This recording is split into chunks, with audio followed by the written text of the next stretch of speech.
صلی اللہ علیہ وسلم نے فرمایا جمعے کا دن قیامت کی نشانی ہے. قیامت کا دن جس دن قائم ہوگا جمعہ ہی ہوگا. آج جمعہ تفریح کا دن ہے، آج جمعہ جوئے کا دن ہے، آج جمعہ شراب پینے کا دن ہے، آج جمعہ کھیل تماشا بے حیائی بدماشی کا دن لوگوں نے بنا لیا ہے. ایک ہمارا ماحول ہے، آپ ذرا توجہ فرمائیں. جمعے کے دن فلموں میں رش ہے، جمعے کے دن سینما کے ٹکٹ کا رش ہے، جمعے کے دن VCR بہت زیادہ چلتے ہیں، جمعے کے دن ٹیلی ویژن پہ بڑا رش ہوتا ہے، جمعے کے دن بدماشی ہے، جوا ہے، بے حیائی، زیادہ سے زیادہ بے حیائی جمعے کے دن ہوتی ہے. حالانکہ حضور کریم صلی اللہ علیہ وسلم نے فرمایا جمعے کے دن ایک گھڑی ایسی آتی ہے جو مانگو وہی ملتا ہے. جس حال میں کچھ کوئی مشغول ہوگا وہی اس کی زندگی کا مستقل ذریعہ بن جائے گا. کون سمجھائے تمہیں؟ کس کے اندر طاقت اور جرت ہے کہ قوم کے دھارا پھیر سکے اور قوم کے رخ کو پھیر سکے؟ کون پھیر سکتا ہے؟ اس لیے قرآن کریم نے بار بار للکارا اور فرمایا افلم یہد لہم کم اہلکنا قبلہم من القرون. اکڑنے والوں، بدماشی کرنے والوں، بے غیرت کمینوں، باداؤ، جب میرا قہر جوش میں آئے گا پھر ایک دو کو نہیں، پھر بستی کی بستی، ملک کے ملک اجاڑ کے رکھ دوں گا. افلم یہد لہم کم اہلکنا قبلہم من القرون.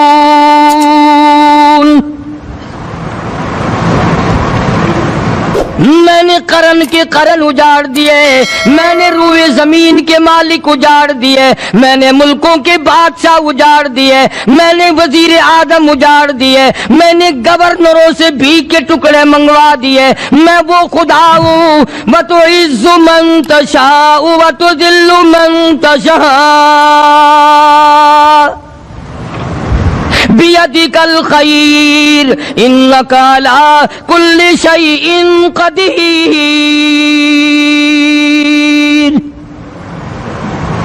سارا نظام میرے ہاتھ میں ہے. تبارک الذی بیدہ الملک.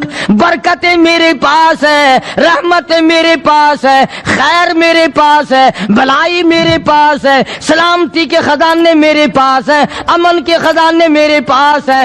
وہو علی بیدہ الملک. ملک میں راج میرا.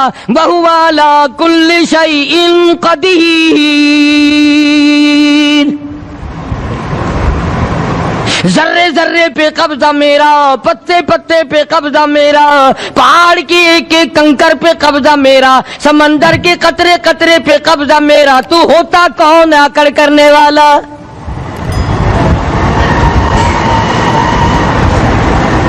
غور نہیں کرتے، سوچتے نہیں ہیں کہ کلام الہی ہمیں کیا بتانا چاہتا ہے. جناب عثمان رضی اللہ تعالیٰ عنہ فرماتے ہیں اور لوگوں میں نے ساری زندگی گزار دی اسلام کے بعد، جس دن سے میں نے کلمہ پڑھا آخری دم تک کوئی جمعہ ایسا نہیں، کوئی جمعہ ایسا نہیں گزرا اللہ کے نام پر میں نے ایک غلام خرید کے آزاد نہ کیا ہو. پہلے لوگ بھی جمعے کے دن درود پاک کی کثرت کرتے تھے، خیرات کیا کرتے تھے کہ 8 دن کا کفارہ ہو جائے، اللہ تبارک و تعالی راضی ہو جائے. آج کے دن قیامت آئے گی، نہ جانے میرا کیا حال بنے گا، کن لوگوں میں میرا شمار ہوگا. مدنی کریم صلی اللہ تعالی علیہ وسلم کا دربار لگا ہوا ہے، مجلس ہے آقا مدنی صلی اللہ علیہ وسلم کی. وہ کتنے مقدروں والے جوان تھے جو اپنے محبوب صلی اللہ علیہ وسلم کی مجلس میں بیٹھتے تھے. وہ کتنے خوش بخت اور خوش نصیبے والے لوگ تھے جو اپنے آقا کے سامنے بیٹھتے تھے. حضور کریم صلی اللہ علیہ وسلم نے فرمایا مجھے 3 چیزوں سے بڑی محبت ہے، 3 چیزیں بڑی پیاری لگتی ہیں، 3 چیزیں دنیا میں بڑی مرغوب ہیں مجھے. فرمایا ایک نماز میری آنکھوں کی ٹھنڈک ہے. سرکار کی پسندیدہ بات سنو، فرمایا نماز میری آنکھوں کی ٹھنڈک ہے، جو نماز پڑھتا ہے وہ میری آنکھوں کو ٹھنڈا کرتا ہے، جو نماز نہیں پڑھتا کیا مطلب؟ وہ مجھے رنج دیتا ہے۔ اور جامع ترمذی میں ایک حدیث موجود ہے، ارشاد ہے حضور کریم سب کہہ دو صلی اللہ علیہ وسلم کا، فرمایا کہ ہر پیر کے دن، ہر جمعرات کے دن ہر امتی کا نامہ اعمال میرے سامنے پیش کیا جاتا ہے، ہر امتی کا اعمال نامہ سرکار کے سامنے کر دیا جاتا ہے، تیرے فلاں امتی کا یہ عمل ہے۔ ذرا مسجد میں بیٹھے ہو، قبلے کی طرف منہ کیے بیٹھے ہو، لوگوں سوچو تو صحیح ہمارے اعمال نامے دیکھ کر آقا کو کتنا رنج ہوتا ہوگا، ہمارے کردار دیکھ کر، ہماری روح سیاہی کو دیکھ کر آقا کو کتنا رنج پہنچتا ہوگا صلی اللہ علیہ وسلم۔ ارے ہم نے حضور کی ذات اقدس کو رنج پہنچایا، پریشانی پہنچائی، تکلیف پہنچائی، پرواہ نہیں کرتے نمازوں کی، نوجوان بھی، بوڑھے بھی، حج کر کے بھی نماز پڑھتے لوگ، اور اب تو ویسے بھی دانا بینا لوگ ہیں۔ تو آپ نے ارشاد فرمایا کہ میری آنکھوں کی ٹھنڈک نماز میں ہے، تین چیزیں مجھے پیاری ہیں پوری دنیا میں، تین چیزیں پسندیدہ ہیں میری۔ سب سے پہلی فرمایا نماز میری آنکھوں کی ٹھنڈک ہے، قرۃ عینی فی الصلاۃ او کما قال النبی صلی اللہ علیہ وسلم، فرمایا جس آدمی، جس امتی کا یہ دل کرے کہ میں نبی کی آنکھ ٹھنڈی ہو، اسے چاہیے کہ نماز پابندی سے پڑھے۔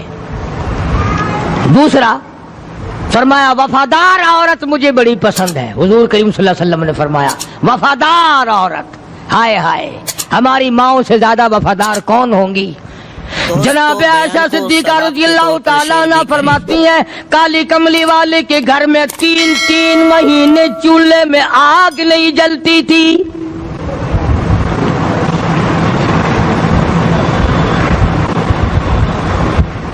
دوسروں کے واسطے ہے سیم و زر و گوہر، اور اپنا یہ حال ہے کہ چولہا ہے بجھا ہوا۔ جناب عائشہ صدیقہ رضی اللہ تعالیٰ عنہ فرماتی ہیں ہمیں 24 گھنٹے میں ایک پانی کا پیالہ اور ایک کھجور کا دانہ ملا کرتا تھا۔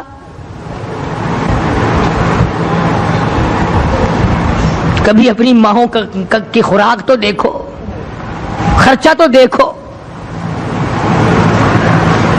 اور اگلی بات سنو تو حیران ہو جاؤ۔ جناب عائشہ صدیقہ رضی اللہ تعالیٰ عنہ فرماتی ہیں اس پیالے اور کھجور کی قدر بھی تب ہوئی جب وہ بھی نہ ملی۔ پیسوں کو برباد کرنے والوں، بے قدری کرنے والوں، ذرا سوچو تو صحیح کہ کیا گھر ہے محمد عربی سب کہہ دو صلی اللہ علیہ وسلم کا۔ اسی گھر سے خیر و برکت ملی صحابہ کرام کو، لیکن دنیا نہ تھی، بلڈنگ نہ تھی، کوٹھی نہ تھی، بنگلہ نہ تھا، چہل پہل نہ تھی۔ اچھا ایک بات اور آج یاد کر کے لے جاؤ، یہ تو مجبوری ہوئی نا، یہ تو ایک مجبوری ہوئی، پریشانی ہوئی، محتاجی ہوئی کہ پانی کا ایک پیالہ اور ایک کھجور کا دانہ ملتا تھا۔ اور اگلی بات سنو تو حیران ہو جاؤ، مجبوری اور چیز ہے، اختیار سے کرنا اور چیز ہے۔ جناب فاروق اعظم رضی اللہ تعالیٰ عنہ کی حکومت ہے، عائشہ صدیقہ رضی اللہ تعالیٰ عنہ کا سال کا خرچہ 12,000 روپیہ بوری میں بھر کر حضرت عمر نے حضرت عائشہ کے گھر پہنچا دیا، لو تمہارا یہ سال کا خرچہ آ گیا۔ سال کا خرچہ حضرت عمر رضی اللہ تعالیٰ عنہ نے جناب عائشہ صدیقہ رضی اللہ تعالیٰ عنہ کے پاس بھیجا۔ اتنا بڑا بورا بھر کر آیا۔ اللہ غنی، بجائے خوش ہونے کے، بجائے مچلنے کے، بجائے فخر کرنے کے، اپنی خادمہ سے فرمانے لگی، حضرت عائشہ خادمہ سے فرمانے لگی میں نے تو اپنے محبوب صلی اللہ علیہ وسلم کے پیٹ پہ پتھر دیکھے، میں نے تو کالی کملی والے کو فاقے کرتے دیکھا. خادمہ سے فرمانے لگی اس بوری کے میرے درمیان میں کپڑا لٹکا دے, میری آنکھ دیکھنا گوارا نہیں کرتی, میری آنکھ دیکھنا بھی گوارا نہیں کرتی. اس نے کپڑا لٹکا دیا. اس کے بعد خادمہ سے فرمانے لگی مدینے میں اعلان کراؤ جس کو خیرات چاہیے وہ عائشہ کے دروازے سے آ کے لے جائے رضی اللہ تعالیٰ عنہا. سارے مدینے میں اعلان ہوگا خیرات لینے والے آ جاؤ. شیئر ضرور کریں. ایک اور بات تھی اس وقت میں, ضرورت مند جاتا تھا, یہ نہیں کہ ٹیبک میں ہزاروں روپیہ پڑا ہوا پھر بھی مانگ کے کھانا ہے, جیب میں ہزاروں روپیہ پھر بھی مانگنا ہے, پلے سے نہیں کھانا. کہ جتنے بھیک مانگے ہیں نا بھیک مانگنے والے, 1 کروڑ روپیہ دے دو انشاءاللہ شام کو پھر بھی مانگے گا. اس کے مقدر میں بھیک مانگنا ہے. اسے فرمانے لگی کچھ نہیں ہے. وہ خادمہ کہنے لگی کچھ نہیں ہے. اب وہ خادمہ کہنے لگی کہ اگر 1 ٹکے کا گوشت منگوا لیتی تو تم بھی اپنا روزہ کھول لیتی گوشت سے, میں بھی کھا لیتی. کیا جواب دیا اما عائشہ صدیقہ رضی اللہ تعالی عنہا نے؟ فرمانے لگی اب تانا دینے سے کیا فائدہ, تو نے اس وقت یاد کیوں نہیں دلایا؟ اس لیے میں نے یہ واقعہ سنا دیا کہ پہلی بات سن کر کے تو آپ لوگوں کے دل میں بھی یہ بات آئی ہے نا کہ جی مجبوری ہے, چوری تو وہ کرنے سے رہی بیچاری. پریشانی جو ہوئی, غربت جو ہوئی, تنگی جو ہوئی, چلو پانی کا پیالے پہ گزر کیا. اور نہیں, یہ حضرات اختیاری بھی فاقہ کرتے تھے. اب 12,000 آیا اور افطار کرنے کے لیے چھچوا رہے, کھجور بھی نہیں. اور ہم تو خدا جانے کب کب تک کا انتظام سوچتے ہیں, پوتے پوتیوں تک کا انتظام جب تک نہ کر لیں اور اولاد در اولاد تک کا انتظام نہ کر دیں اس وقت تک ہماری تسلی تو ہوتی نہیں. اسی کو مجذوب نے بڑے عجیب طریقے سے سمجھایا, کہتا ہے کہ آنے والی کس سے ٹالی جائے گی, آنے والی کس سے ٹالی جائے گی, اور جان ٹھہری جانے والی جائے گی, روح رگ رگ سے نکالی جائے گی, تجھ پہ ایک دن خاک ڈالی جائے گی. تیرے رشتہ دار عزیز اقربا دھڑا دھڑ مٹی پھینک کے ایسے آئیں گے گویا تجھے پہچانتے بھی نہیں. بڑی بڑی عجیب باتیں کہی مجذوب علیہ رحمت نے. اللہ کی رحمت نازل ہو اس کی قبر مبارک پہ, آمین کو.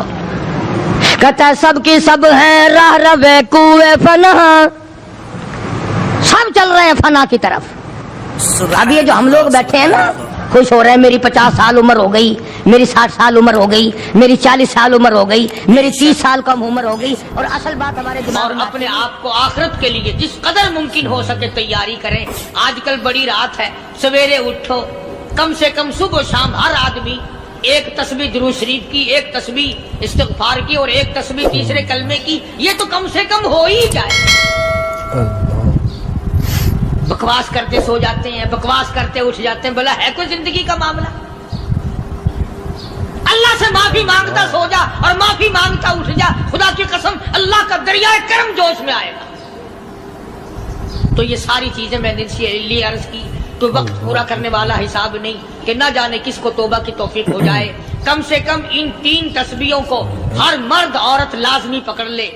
1 تسبیح درود شریف کی, 1 تسبیح سبحان اللہ والحمدللہ ولا الہ الا اللہ واللہ اکبر ولا حول ولا قوۃ الا باللہ العلی العظیم, اور 1 تسبیح استغفر اللہ الذی لا الہ الا هو الحی القیوم واتوب الیہ یا استغفر اللہ ربی من کل ذنب واتوب الیہ, اور 1 تسبیح درود شریف کی اللہم صلی علی سیدنا مولانا محمد وعلی آل سیدنا مولانا محمد مبارک وسلم وصلی علیہ. جب 1 مرتبہ درود بندہ پڑھے گا 10 بار اللہ کی رحمت آئے گی, 10 گناہ معاف ہوں گے, 10 درجے بلند ہوں گے, 10 خطائیں معاف کر دی جائیں گی. تو کتنا بڑا اجر ہے. خصوصاً بوڑھوں کو چاہیے کہ وہ گپوں میں اپنا وقت خراب نہ کریں. خدا کی قسم قبر میں جانے کے بعد تجھے 1 سانس کی مہلت نہ ملے. پر مجھے اس بات کا افسوس ہے کہ آپ لوگ پورا مضمون سننے کی کوشش نہیں کرتے, بلکہ بعض لوگ بالکل اخیر میں سر سے, ایک ہے جمعے کی فضیلت حاصل کرنا, ایک ہے جمعہ پڑھنا, ایک ہے سینوں لہاؤنا, اس میں بڑا فرق ہے. ایک ہے سر سے اتارنا, اور ایک ہے اس کی فضیلت کا حاصل کرنا. حدیث پاک میں آتا ہے کہ جمعے کے دن فرشتے دروازے پہ کھڑے ہو کر کے حاضری لگاتے ہیں. ہاں اللہ صاحب مل کی ٹیکسٹائل مل کی حاضری کا تو پتا ہے, مسجد کی حاضری کا کوئی پتا نہیں. اگر دیر ہو جائے تو وہ گیٹ کیپر واپسی کر سکتا ہے, اگر دیر میں آیا تو یہ فرشتہ نہیں کہتا, لانتی ہوا پیچھے سے. بہت مدت کی بات ہے, علامہ یوسف بن نور رحمۃ اللہ علیہ زندہ تھے, میں کراچی تھا, تو حضرت نے مجھے فرمایا کہ جمعہ ہمارے یہاں پڑھا دو. اب کے بیری والی میں جمعہ پڑھاتا تھا ان دنوں میں. تو میں جب گیا تو ہم ایک چھوٹے سے دروازے سے داخل ہونے لگے. ایک پٹھان کہنے لگا پرلے دروازے سے چلو, میں بھی ادھر سے جاتا ہوں. میں نے کہا کیوں؟ کہنے لگا فرشتہ ادھر رجسٹر لیے کھڑا ہے, تم ادھر سے گھس جاؤ گے تمہارا حاضری نہیں لگے گا. وہ کہنے لگا فرشتہ بڑے گیٹ پہ کھڑا ہے, ادھر چلو. تو کم سے کم اس پٹھان کا تو یہ عقیدہ ہے کہ فرشتہ کھڑا ہے, اور تمہارا خیال یہ ہے کہ جمعے کے دن نہ فرشتہ ہے نہ خدا ہے, کوئی بھی نہیں ہے. اس لیے سیرت النبی صلی اللہ علیہ وسلم کا عنوان شروع ہوگا. وقتی آؤ, پورا مضمون سنو تاکہ لطف آئے, دل و دماغ بنے. اور عقیدہ میں نے تمہیں بتا دیا, لا الہ الا اللہ, خدا کے سوا الہ کوئی نہیں, مشکل کشا کوئی نہیں, پیدا کرنے والا کوئی نہیں, فصل میں, دکان میں, کارخانے میں اس کے سوا برکت دینے والا کوئی نہیں. اور یہ بات بتائی کس نے؟ محمد الرسول اللہ صلی اللہ علیہ وسلم. ہمارے نبی حضرت محمد الرسول اللہ صلی اللہ علیہ وسلم نے ہمیں یہ بات بتائی, خدا کے بعد خدا کوئی نہیں, مصطفیٰ کے بعد نبی کوئی نہیں, حضور صلی اللہ علیہ وسلم کے بعد کوئی کسی قسم کا جو نبوت کا دعویٰ کرے وہ کافر ہے, دجال ہے, بے ایمان ہے, وہ خنزیر سے بدتر ہے جو میرے آقا کے ختم نبوت کے تاج کو ہاتھ لگائے گا. فرمایا لہم قلوب لا یفقہون بہا. اللہ پاک جل شانہ فرماتے ہیں جس کا دل قرآن کریم سمجھنے کا عادی نہیں, لہم قلوب لا یفقہون بہا, جس کا دل قرآن سمجھنے کے لیے تیار نہیں, وَلَهُمْ أَعْيُنٌ لَا يُبْصِرُونَ بِهَا, جس کا کان اللہ کا قرآن سننے کے لیے تیار نہیں. ام لہم آذان لا یسمعون بہا, ام لہم آذان یسمعون بہا, جس کا کان خدا کا قرآن سننے کو تیار نہیں. خدائی فیصلہ سنو, اللہ کے قرآن کا فیصلہ سنو, اللہ کے کلام کا فیصلہ سنو. جس کا کان میرا کلام سننے کے لیے تیار نہیں, جس کو میرا قرآن سن کے مزہ نہیں آتا, جس کو میرا کلام سن کے حلاوت نہیں آتی, جس کو میرا کلام سن کے لذت نہیں آتی, جس کی روح تازی نہیں ہوتی, جس کو لطف نہیں آتا, جس کو کیف نہیں آتا, جس کو سرور نہیں آتا, جو میرا قرآن سننے کو تیار نہیں, جو میرا قرآن آنکھوں سے دیکھنے کو تیار نہیں, جو میرا قرآن سننے سمجھنے کے لیے تیار نہیں. آؤ پھر خدائی فیصلہ سنو. فرمایا اولئک کالانعام,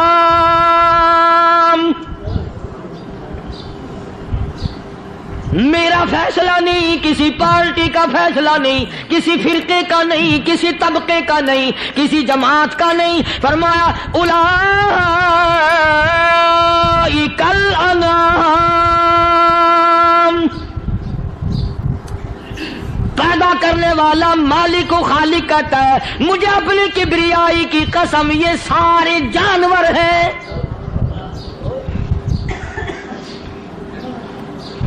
یہ سارے کے سارے جانور ہیں, یہ درندے ہیں جو ایک دوسرے کو چیر پاڑ کر کھاتے ہیں, یہ درندے ہیں جو ایک دوسرے کا خون پیتے ہیں. فرمایا بل ہم اضل, جانوروں سے بھی بدتر.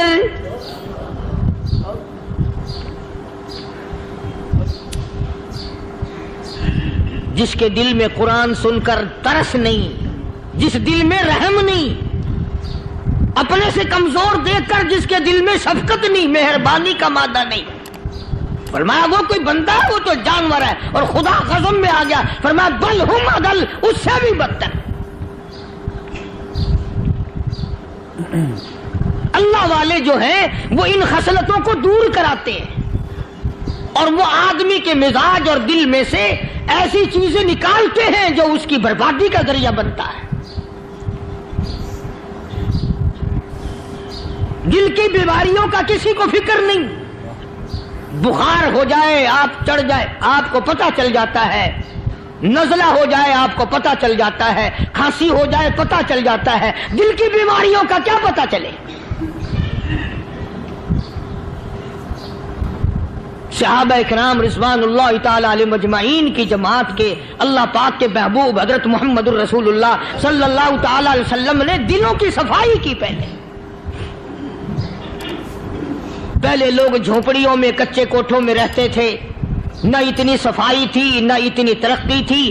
آج برتنوں کی صفائی دیکھو، کپڑوں کی صفائی دیکھو، مکان کی صفائی دیکھو، رات دن بس اسی دھندے میں لگے ہوئے، سارا دن برتن دھونے سے فرصت نہیں، سارا دن کپڑوں کے بناؤ اور سنوار میں فرصت نہیں۔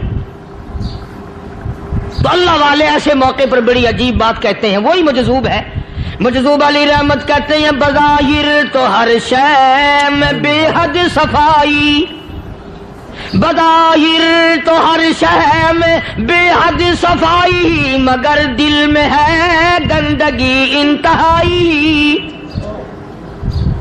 بظاہر تو ہر شے میں چہرے کی صفائی، بدن کی صفائی، نہ جانے کتنی قسم کا صابن ہے، نہ جانے کتنی قسم کے پاؤڈر ہے، نہ جانے کتنی قسم کے شیمپو ہیں، نہ جانے کتنی قسم کے کپڑے ہیں، کیا چال ڈھال ہے، کیا نئے نئے ڈیزائن ہے۔ مجذوب کہتا سب کچھ دیکھ لیا، بظاہر تو ہر شے میں بے حد صفائی، مگر دل میں ہے گندگی انتہائی۔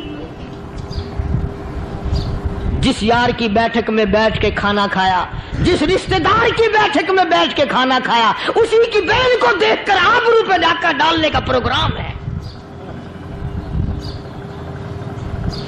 جس دوست کے گھر میں بیٹھ کے کھانا کھایا، اسی دوست کی بیوی کی عزت لوٹنے کا پروگرام ہے۔ پرانے زمانے میں اب بھی دلی جیسے شہر میں اگر دعوت کی جاتی ہے تو وہاں ایک تشتری میں نمک آتا ہے سب سے پہلے۔ عرب میں بھی دستور تھا پرانے زمانے میں، اگر کوئی دعوت کرتا، کوئی تقریب کرتا، سب سے پہلے نمک آتا تھا۔ ایک ایک انگلی ہر شخص نمک چاٹتا تھا۔ کیا مطلب؟ جس نے نمک چاٹ لیا اب وہ نمک حرامی نہیں بنے گا۔ اس گھر میں چوری کرنا، اس گھر کی آبرو کا غلط تصور لانا، اس گھر کے مال میں خیانت کرنا وہ حرام سمجھتا تھا جس گھر کا میں نے نمک چکھ لیا۔ اور مسلمانوں کی بات نہیں، ہندوؤں کی بھی یہ باتیں تھی۔ مولانا محمد علی صاحب جلندری سب قید رحمت اللہ علیہ فرمایا کرتے تھے کہ ایک سکھ تھا بہت بڑا ڈاکو، مسلمان اور ہندو مل کر اس کو ساتھ ملا کر کے لے گئے کہ یہاں اس گاؤں میں اس پنڈ میں ڈاکہ ڈالے۔ سفر کر کے گئے، تکلیف اٹھا کے گئے۔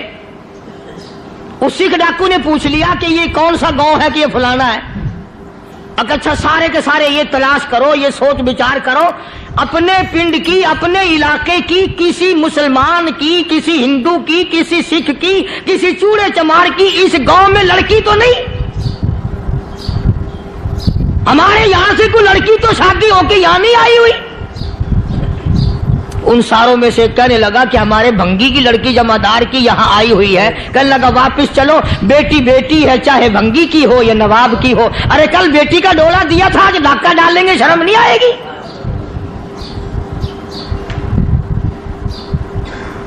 آج وہ تصور کہاں چلے گئے؟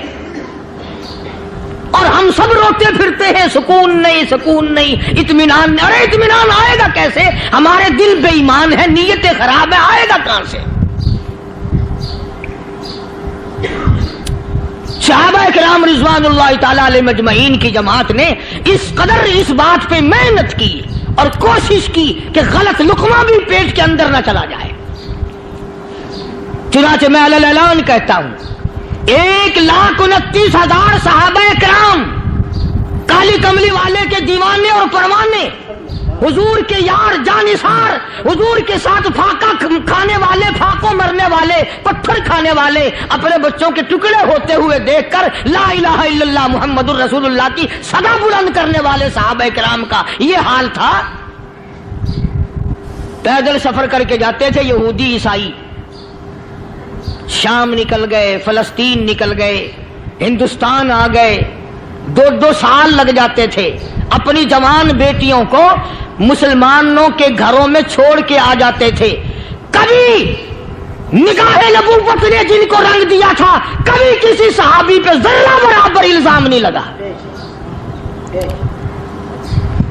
ان یہودیوں کا، ان عیسائیوں کا یہ عقیدہ تھا کہ محمد صلی اللہ علیہ وسلم کے جو غلام ہیں ان کی نگاہ بھی پاک ہے، ان کے دل بھی پاک ہیں، ان کے ارادے بھی پاک ہیں، ان کے ہاتھ بھی پاک ہیں۔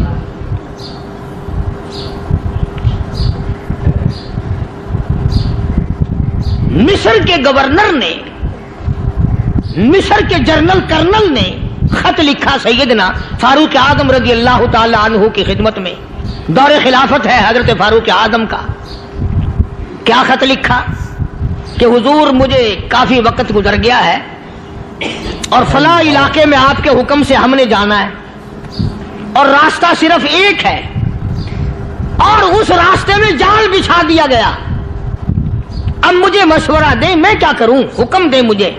جال کیا بچھا دیا گیا کہ ہمیں پتہ چل گیا ہے عیسائیوں نے پروگرام بنایا، سینکڑوں لڑکیاں تلاش کر کر کے بڑی خوبصورت حسینہ اکٹھی کی ہیں، ان کو گانے بجانے کی ٹریننگ دی ہے، ان کو اچھی اچھی آوازوں والی لڑکیاں ڈھونڈ کے لائے ہیں، اور انہوں نے یہ پروگرام بنایا کہ جب مسلمانوں کی فوج اس گلی سے گزرے گی ان کوٹھوں کے اوپر چڑھ کے گانا بجانا کریں گے تاکہ ان کے دل میں بدماشی آئے اور ان کا بیڑا غرق ہو۔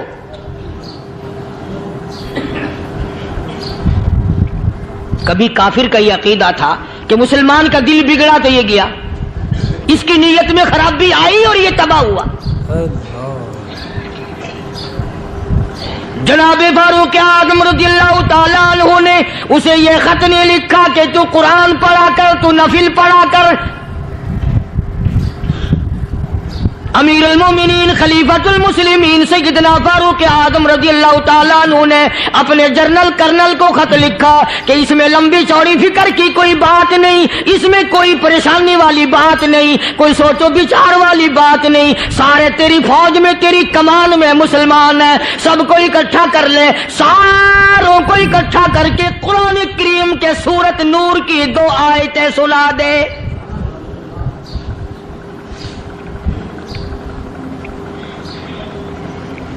یہ بھی نہیں فرمایا کہ سزا سناؤ، اتنے کوڑے لگیں گے، جو خلاف کرے گا یوں قید ہوگی، یہ کورٹ مارشل کر دیا جائے گا، کچھ نہیں۔ جناب فاروق اعظم رضی اللہ تعالیٰ عنہ کی رائے دیکھو، ان کے خیال میں قرآن کریم میں اتنی بڑی طاقت ہے، اتنی بڑی عظمت ہے، اتنی بڑی کرامت ہے، کلام الہی میں اتنا بڑا شرف ہے۔ اعلان کر دیا، فرمایا اپنے کرنل کو ساری فوج کو، لشکر کو اکٹھا کر کے قرآن کریم کی فلاں فلاں آیت سنا دے۔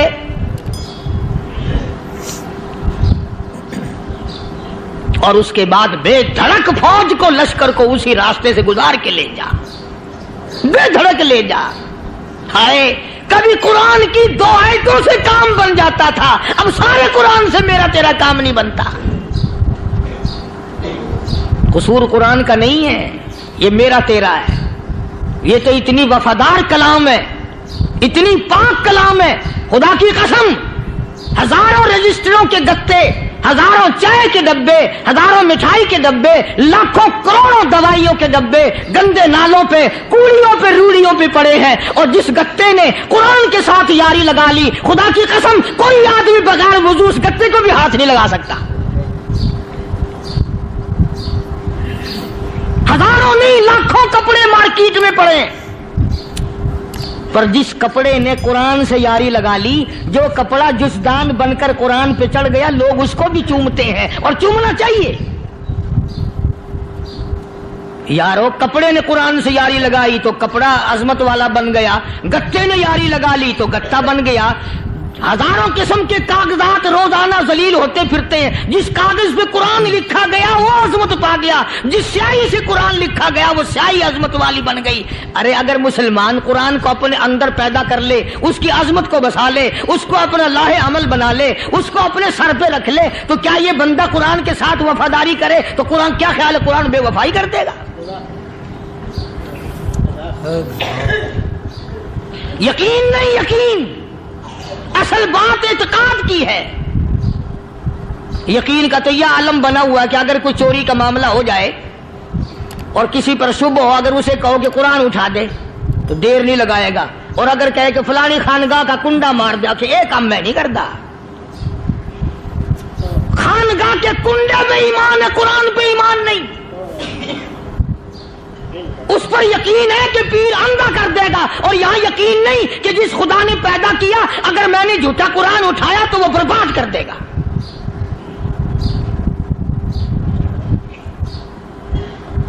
عجیب عجیب لوگ ہیں. چنانچہ مصر کے کرنل نے, مصر کے جنرل نے ساری فوج کو اکٹھا کر لیا. اس نے بھی یہ بات تو نہیں کہی کہ فاروق اعظم کو دوبارہ خط لکھتا کہ حضرت یہ تو 2 آیتیں آپ نے لکھی, یہ تو سارا قرآن روز پڑھتے ہیں, پر بنے گا کیا؟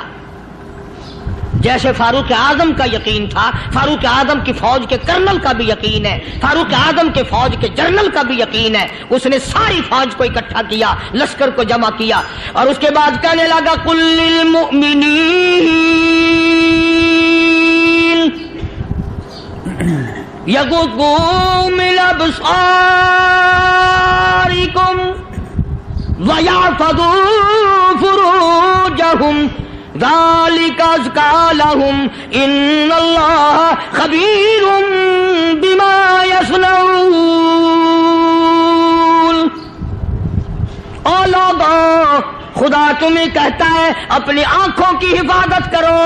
اگر تمہاری نظریں غلط جگہ پڑی, اپنی عزت کی حفاظت کرو, اپنی آبرو کی حفاظت کرو. اگر غلط نظریں پڑی, غلط استعمال ہوئی, ان اللہ خبیر بما یصنعون.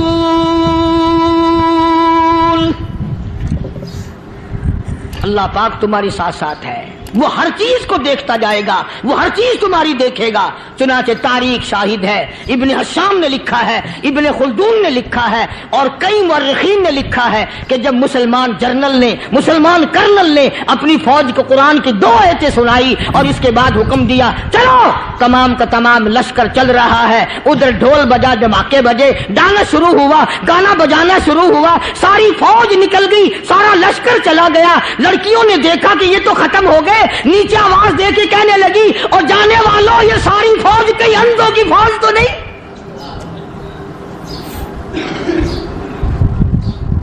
یہ حسن کا نظارہ اور یہ ڈانس اور یہ آواز, ہم ناچ ناچ کے تھک گئی, کوئی سر نہیں اٹھاتا.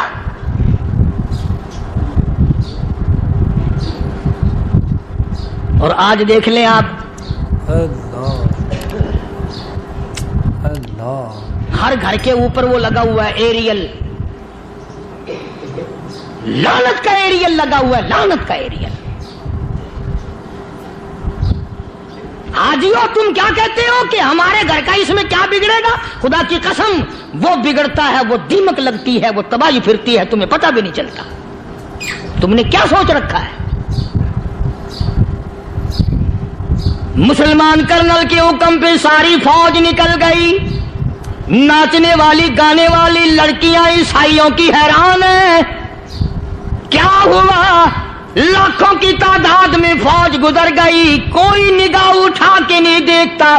ایک مسلمان سپاہی گزرتا گزرتا نیچی نظریں کیے کیے کہنے لگا سر کیسے اٹھائے, نگاہ کیسے کوئی اٹھائے گا؟ یہ سارے کے سارے اللہ کا قرآن سن کر آئے ہیں.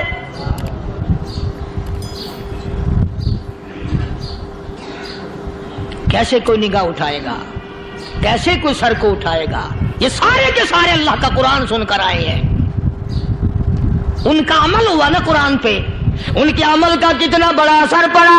مورخین نے لکھا, ابن حشام لکھتا ہے, عیسائی لڑکیوں نے چھلانگیں لگا دی, کوٹھی سے نیچے آ گئی, کہنے لگی عام مسلمانوں وہ قرآن ہمیں بھی سنا کے جاؤ جس میں اتنی اسپرٹ ہے, اتنی طاقت ہے, جو حسن کے نظارے سے روک دے, جو گانے بجانے سے روک دے. یہ تو آدمی کے دل کا سکون ہے, نہ گانا سنتے ہو نہ حسن کا نظارہ کرتے ہو, جاتے والے یوں نہ جاؤ, ہمیں بھی وہ قرآن سنا کے جاؤ.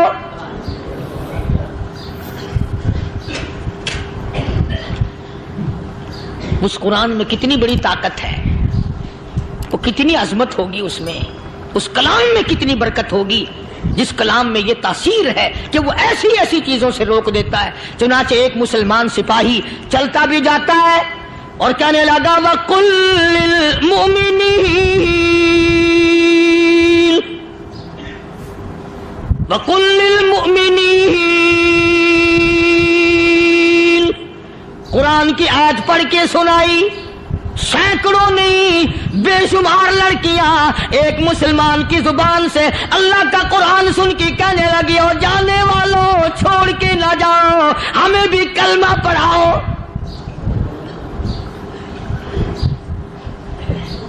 جتنی بھی وہ ناچنے گانے والی تھی تمام کی تمام کلمہ پڑھ کر مسلمان بن گئی. اور مورخین نے لکھا ہے آخری دم تک قرآن کی شیدائی اور دیوانی بن کے گزری ہیں. پھر وہ لڑکیاں جو رات دن حسن و جمال کا پیکر بنی رہتی تھی, علماء نے لکھا ہے جب موت آئی ایک ایک کے بدن میں کپڑے لباس میں موت آئی تو 50-50 ٹاکی لگی ہوئی تھی.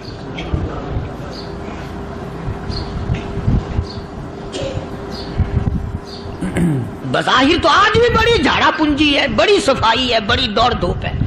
اسی کو مجذوب الاعلان کہتا, بظاہر تو ہر شے میں بے حد صفائی, مگر دل میں ہے گندگی انتہائی, کبھی اس کے دھوکے میں آنا نہ بھائی, یہ سب ہے رعائی, یہ بس ہے رعائی. یہ تو چیز ہی کچھ نہیں.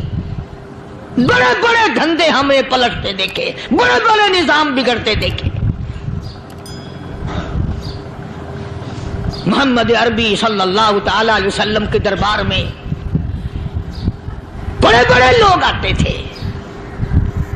اللہ غنی, نگاہ نبوت نے جس کو رنگ دیا سبحان اللہ, پھر قیمت بن گیا, وہ اسلام کی دولت سے پیچھے نہ ہٹا. کوئی پیچھا پھر کے دیکھا ہی نہیں کہ ہم کیا کر رہے ہیں. ایک لذت تھی, ایک کیف تھا, ایک سرور تھا صحابہ کرام کو. کہاں سے وہ چیز ہم لائیں, کیسے ہم میں وہ چیز پیدا ہوگی. جنگ بدر ہوا, بڑی بہترین بات ہے, توجہ لکھ کے لے جاؤ, انشاءاللہ قبروں میں دعائیں دو گے. جنگ بدر ہوا, 70 سے زیادہ کافر پکڑے گئے, مدینے میں پکڑ کے قیدی بنا کر کے لائے گئے. تنگ دستی کا زمانہ ہے, 1 سال نہیں ہوا مسلمان اجڑ کے آئے تھے, مار کھا کے آئے, پریشان ہو کر آئے, دن دولت چھوڑ کر لٹا کر آئے. ان کے پلے کیا تھا. شام کا وقت ہوا, مدنی کریم صلی اللہ تعالی علیہ وسلم نے مسجد کے دروازے میں کھڑے ہو کر اعلان فرما دیا, کون ہے, کون ہے جو میرے مہمانوں کو کھانا کھلائے. اور وہ مہمان کوئی شہنشاہ نہیں تھے, ہیں بھی کافر, ہیں بھی اسلام کے دشمن, آئے بھی صحابہ کرام کو مارنے, میدان جنگ سے پکڑ کے لائے گئے, جنگی قیدی ہیں. اس نبی کی طرف کبھی منہ کیا کر جس نبی کا تو غلام ہے, امتی بنا پھرتا ہے. فرمایا کون ہے جو میرے مہمانوں کو کھانا کھلائے. صحابہ کرام میں سے کسی نے 2 پکڑ لیے, کسی نے 1 کو ساتھ لے لیا. ایک بنادار سا غریب سا صحابی ہے, اس نے ساتھ لے لیا ایک مہمان اور گھر لے کے گیا. بیوی کو کہنے لگا کہ کھانا کتنا ہے, کہ بس 1 آدمی جوگا ہے, 1 آدمی کی کافی ہوگا. کان میں کہنے لگا اپنی بیوی کے، دستور تھا عرب کا، مہمان اور میزبان اکٹھے کھایا کرتے تھے، اپنی گھر والی کے کان میں کہنے لگا کہ اس کے آگے کھانا رکھ دیں گے مہمان کے، جب یہ کھانا شروع کر دے گا کسی بہانے سے دیوا بجھا دیو، میں یوں ہی منہ کو خالی ہلاتا رہوں گا، یہ کھانا کھا لے گا، پیٹ بھر جائے گا اس کا۔ چنانچہ کھانا آگے رکھ دیا، جو کچھ بھی تھا اس نے کھانا شروع کیا کہ جی آپ بھی کھائیں، کہ ہاں ہاں میں بھی کھا رہا ہوں۔ بس یوں ہی کھانے میں بھی ہاتھ لگائے، منہ کو بھی ہاتھ لگائے اور منہ کو چلائے بھی برابر، بیوی نے چراغ بجھا دیا۔ یہ عمل تو صحابی کر رہا اپنے گھر میں، ادھر قرآن کریم نازل ہو گیا محمد کریم صلی اللہ علیہ وسلم کی ذات پہ، فرمایا وَيُؤْثِرُونَ عَلَىٰ أَنفُسِهِمْ وَلَوْ كَانَ بِهِمْ خَصَاصَةٌ وَمَن يُوقَ شُحَّ نَفْسِهِ فَأُولَٰئِكَ هُمُ الْمُفْلِحُونَ۔ اور میرے محبوب مبارک ہو، تیری امت میں ایسے لوگ بھی ہیں جو اپنا منہ خالی ہلا رہا ہے، بیوی بھوکی بیٹھی ہے، چراغ بجھائے بیٹھی ہے اور اپنے ہاتھ کو خالی چلا رہا ہے اور میرے بندے کا پیٹ بھر رہا ہے۔ اور میرے محبوب مجھے اپنی عظمت کی قسم، میں تیری ان دیوانوں پہ جنت واجب کر چکا۔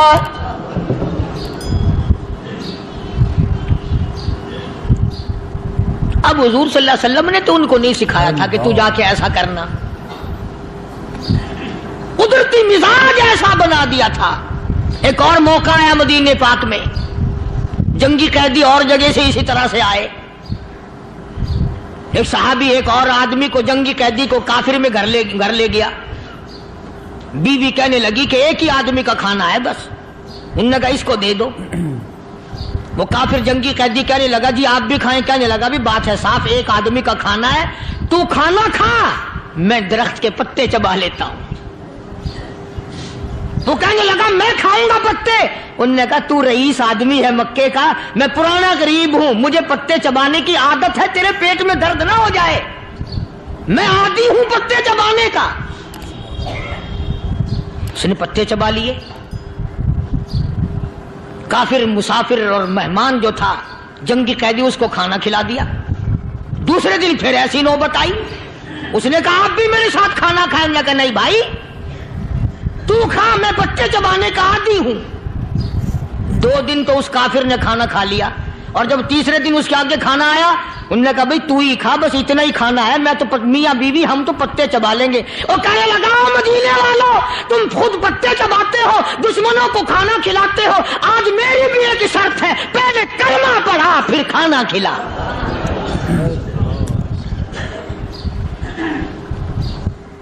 آج میری بھی ایک شرط ہے۔ 2 دن کے عمل نے کفر کو مٹا دیا، اسلام چمک گیا۔ 2 دن کے عمل نے، میرا تیرا 60 سال کا عمل ہے، کبھی کسی کافر کو مسلمان بنایا؟ الٹے ہی کام، ہر غلط، ہر معاملہ الٹا ہی ہے، ہر آدمی بیزار ہوتا ہے، یار دین تو کچھ نہیں، یار اسلام کچھ نہیں، یارو ایمان کچھ نہیں۔ اسی کو قرآن کریم نے للکار کی آواز دے کے فرما دیا لوگوں ایسی گڑبڑ نہ کرو ورنہ میں وہ خدا ہوں فَأَخَذَتْكُمُ الصَّاعِقَةُ وَأَنْتُمْ تَنظُرُونَ۔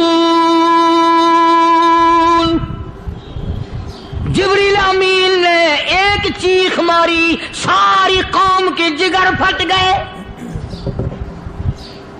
میں وہ خدا ہوں لا تركضوا وارجعوا إلى ما أترفتم فيه ومساكنكم لعلكم تسألون۔ لوگ مکان چھوڑ کے بھاگتے ہیں، ماحول چھوڑ کر بھاگتے ہیں، معاشرہ چھوڑ کر کے بھاگتے ہیں، خدا کہتا آؤ جن مکانوں پہ تمہیں ناز تھا وہ یہ کھڑے بھاگ آ رہے ہو۔ اسی کو قرآن کریم کہتا ہے ان الذین قالوا ربنا اللہ ثم استقاموا وہ آدمی جس نے لا الہ الا اللہ محمد الرسول اللہ صلی اللہ علیہ وسلم پڑھا، اللہ کی توحید کا اقرار کر لیا، او میرے مالک تیرے سوا میرا کوئی مشکل کشا نہیں، حاجت روا نہیں، میرے دل کے بھید کو جاننے والا نہیں، میری بگڑی بنانے والا کوئی نہیں، اجڑوں کو بسانے والا کوئی نہیں، کھیتی کو آباد کرنے والا کوئی نہیں، ایک دانے سے سینکڑوں دانے بنانے والا تیرے سوا کوئی نہیں۔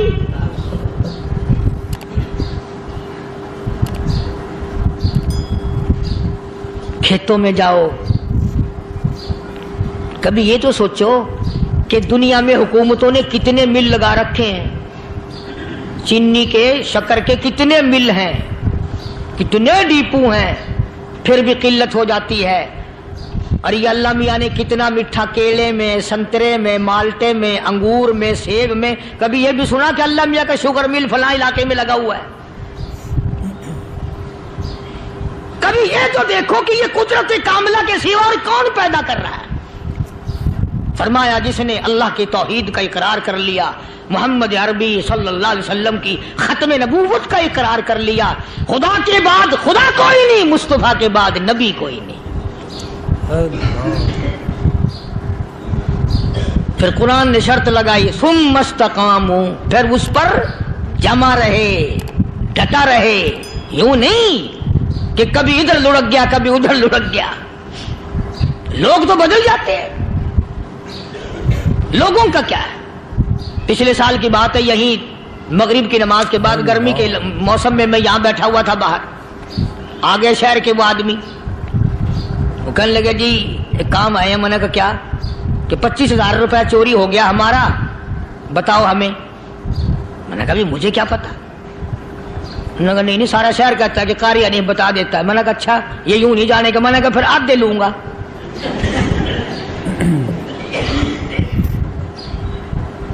25,000 گم ہوئے ہیں نا، 12.5 میرے، 12.5 تمہارے۔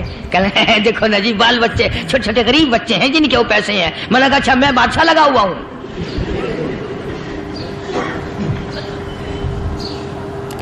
انہوں نے کہا جی سودا مہنگا۔ میں نے کہا پھر کہیں اور چلے جاؤ۔ جتنا میں نے سمجھایا نہیں ماننا کہ اگر ہمیں یوں پتہ چل جائے مولویوں کو، ولیوں کو، تو پھر یہ لاکھوں کروڑوں پولیس والے رکھنے کی ضرورت ہے بھلا؟ اتنی بڑی فوج کا رکھ کر کیا کریں گے ہم؟ اربوں روپیہ فوج کا خرچہ ہے، 2 ولی، ایک ولی کو اس بارڈر پہ بٹھا دیں گے، ایک ولی کو اس بارڈر پہ بٹھا دیں گے، پھر ہم بڑھانا دیں گے اولیاء کرام رجمت۔ ذہنیت ماری گئی، سمجھ نہیں پاتے، دین کے قریب نہیں آتے لوگ، سمجھتے نہیں۔ فرمایا ثم استقاموا تتنزل علیہم الملائکۃ الا تخافوا ولا تحزنوا وابشروا بالجنہ التی کنتم توعدون۔ قرآن کہتا ہے ادھر ولی کی موت آتی ہے، ایسا آدمی جو اپنے کلمے پہ جمع رہے، شرک و بدعت کی لعنت سے بچے، کفر و نفاق سے بچے۔ ادھر موت آتی ہے، ادھر فرشتے کہتے ہیں گھبرانا، غم نہ کر، بہشت کے دروازے تیرے لیے سارے کھلے ہوئے۔ اللہ وَلَكُمْ فِيهَا مَا تَشْتَهِي أَنفُسُكُمْ وَلَكُمْ فِيهَا مَا تَدَّعُونَ۔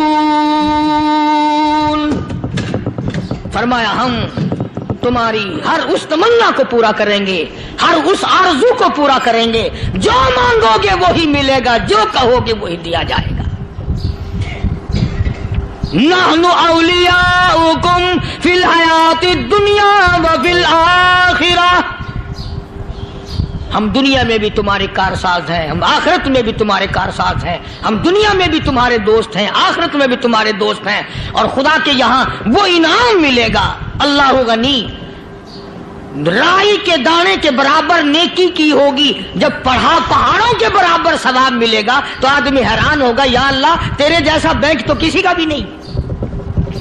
رائی کا دانہ لے کر پہاڑ واپس کر دیا، مالک نے نجات کا ذریعہ بنا دیا۔ فرمایا نزلا من غفور رحیم، یہ مہمانی ہے پروردگار عالم کی طرف سے۔ قرآن اعلان کر کر کے کہتا وبالاسحار ہم یستغفرون، اللہ پاک فرماتے ہیں میرے بندوں کی نشانی یہ ہے کہ وہ آخری رات میں بڑے ویلے سحری کے وقت اٹھ کر استغفار کرتے ہیں، اللہ کے حضور میں معافی مانگتے ہیں، روتے ہیں، عاجزی کرتے ہیں۔ کہتا کہ ایک تڑپ سی دل میں امنگتی ہے، ایک درد جگر میں ہوتا ہے، ایک تڑپ سی دل میں امنگتی ہے، ایک درد جگر میں ہوتا ہے، ہم رات کو رویا کرتے ہیں جب سارا عالم سوتا ہے۔ سب لوگ سوئے ہوئے ہوں اور اللہ کا دروازہ کھٹکھٹا، اندھیرے میں مالک کائنات کے سامنے جھولی پھیلا، اپنی بگڑی کا سوال کر، اپنی مشکلات اس مالک کے سامنے پیش کر جو سارے جہان کا خالق و مالک ہے۔ عقیدہ بھی بناؤ، اعمال بھی بدلو، مزاج بدلو، طبیعتوں میں انقلاب لاؤ، اور لوگوں ان گھروں کو مسلمانوں والے گھر بناؤ۔ تم برا مان کے جاؤ یا بھلا مان کے جاؤ، میں اپنے عقیدے کی بات کو چھپاتا نہیں۔ جس گھر میں کوئی مرد عورت قرآن کے کھولنے والا نہیں، میں اس گھر کو مسلمان کا گھر نہیں کہتا، وہ چوڑے اور کراڑ اور سکھ کا گھر ہے۔ تمہیں یہ سکھایا کس نے ہے کہ مرنے کے بعد قرآن پڑھا جاتا ہے اور ساری زندگی میں نہیں پڑھا جاتا؟ یہ قرآن مردوں کے لیے تھوڑی آیا، یہ زندوں کے لیے آیا ہے۔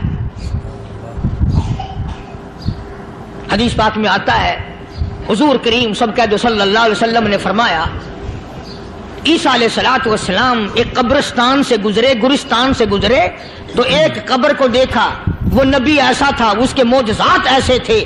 قبر میں دیکھا تو ایک بڑھیا جل رہی ہے، سڑ رہی ہے، تباہ ہو رہی ہے، رو رہی ہے۔ تو عیسیٰ علیہ الصلوۃ والسلام پناہ کر کے وہاں سے گزر گئے۔